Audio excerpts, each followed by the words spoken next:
Hi, I'm Bill Bradley. Join me for a recent excerpt of American Voices.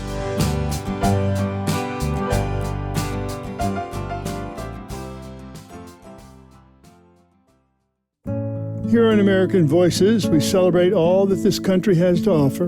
So after hearing about people's life stories, we also want to celebrate the land. So each week, we invite authors and artists to talk about a favorite place in the country or a favorite sound in the country. This time, Luke Russert is back. He's the host and creative director of MSNBC Live. His book is called Look for Me There, Grieving My Father, Finding Myself. Here's Luke Russert. Hi, this is Luke Russert, and my favorite sound in America, well, it's actually noise, the ambient noise of a packed baseball stadium during a playoff game. My father pointed that sound out to me when I was 10 years old. I remember it distinctly because we were at a packed baseball game, I think about 45,000 people in Baltimore. And he said, "Listen." I said, "What are you talking about?" He goes, "No, just listen." And I listened for a minute and we were quiet. You would hear the organ, you would hear a vendor selling something, you would hear the crack of a bat. And when something happened on the field, the entire crowd would react either, "Oh, whoa," or "No." So it was all this sort of range of emotion that just was born out of this background noise. And there's something distinctly American to it that is I've always been drawn to, but there's also something that's so unifying collective. I mean, it's this noise that only 40,000 people can put out at one time, and there's so many different things being said, yelled, there's so many different things going on, but they all feed into this one type of ambient noise.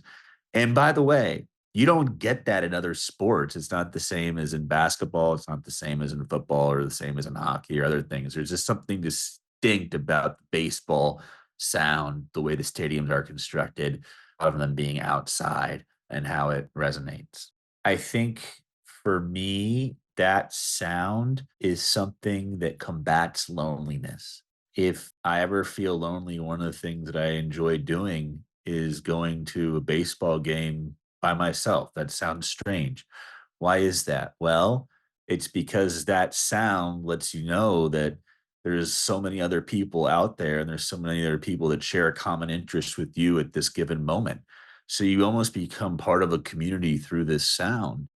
It's not lonely being one of 44,000.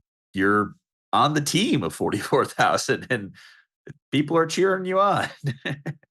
And then let's take that and apply it upon my own familial connection to it through my father. It's deeply meaningful.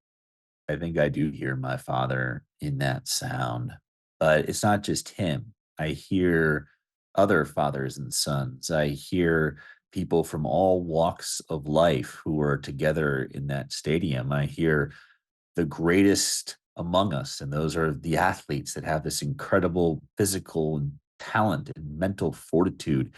And then you have music that can come in, sometimes of an organ, sometimes of what's popular in the day. And then you have just sort of natural sounds of life, whether it's a beer being poured, a bat hitting a ball, someone dropping something. You're just part of this thing for a little bit and you kind of go on, but you know that, yeah, hey, at this moment in time, you were bonded together with everybody else and it felt really good. And it brought up the great moments that you had with your father and great moments you've had with your friends and great moments you had with your family. And here you are at America's pastime. After my father passed, I found that sound to be intensely comforting. I found refuge in that sound. And there was memories in that sound, but also a sense of comfort and a sense that everything would be okay. The reason why everything's okay is because that sound signifies community. And there'll always be a community out there that one can be a part of if they choose to be. I think there's something wonderfully comforting about being amongst others and having a collective goal, whether it's cheering on a team or just sitting there and enjoying the best among us participate in an activity. It's a wonderful moment.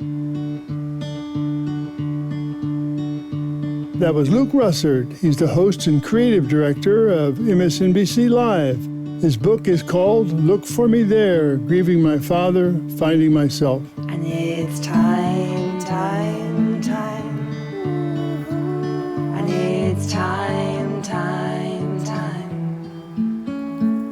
And it's time, time, time that you love.